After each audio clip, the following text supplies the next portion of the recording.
ร่ให้หมู่เฮาชาวโลกทั้งหลายนะเจ้าหนทางแห่งพุทธะเพลงพระพุทธเจ้าด้วยน้องอะนะเจ้าและหลายๆท่านทีมงาน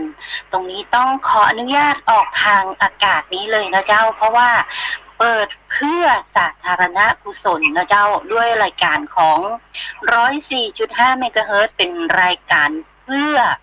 การศึกษาพระพุทธศาสนาและวัฒนธรรมนะเจ้าหนทางที่พระพุทธองค์ท่านได้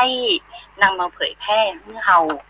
ได้รับรู้นะเจ้าในเรื่องของการปฏิบัติธรรมนะเจ้าเลือกเอาว่าเราจะปฏิบัติในแนวไหนพระพุทธองค์ท่านได้ชี้แนวทางให้เราหลายๆแนวทางนะเจ้าบอกว่าในเรื่องของ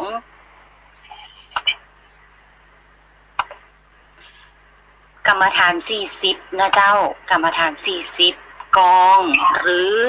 วิปัสสนากรรมฐานนะเจ้ากรรมฐาน40กองคืออะไรอย่างกรรมฐาน40กองเป็นอุบายนะเจ้าอุบายอย่างหนึ่งที่จะเป็นหนทางนำจิตเฮานะเจ้าคือ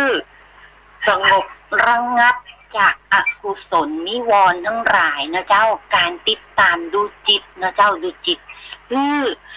สงบระงับในกิเลสทั้งหลายทั้งมวลทนายปออยากเชิญชวนให้หมู่เฮาได้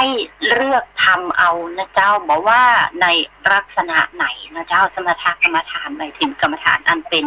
อุบายนะเจ้ากลวิธีให้ใจเฮานั้นมีความสงบระงับจากกิเลสทั้งหลายด้วยใจปัญญานะเจ้าบอกว่าปัญญาในลักษณะใดก็ตามนะเจ้าเป็นอุบายคือสงบใจคู่กับวิปัสสนากรรมฐานวิธีการจะเพิ่มพูนสมาธิคู่กับวิปัสสนากรรมฐานคือวิธีการในการที่จะเพิ่มพูนสตินั่นเองเมื่อเพิ่มพูนสตินะเจ้าอยากคือเอาศีล5นะเจ้าทนายปอนะเจ้าเป็นความอยากมันเป็นกิเลสอย่างหนึ่งก็อยากให้บอกหมู่เฮานะเจ้าว่านำศีล5มาเป็นเนวิเกเตอร์นะเจ้าหนทางนำชีวิตนะเจ้าเป็นหนทางนำชีวิตเพื่อสงบระงับเพราะว่าศีล5นี้ถูกกำหนดเป็นข้อกฎหมาย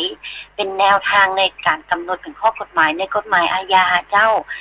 รายๆข้อเลยเพราะฉะนั้นทนายปออยากเชิญชวนหมู่เฮานะเจ้าเชิญชวนหมู่เฮารับศีล5และปฏิบัติธรรมนะเจ้า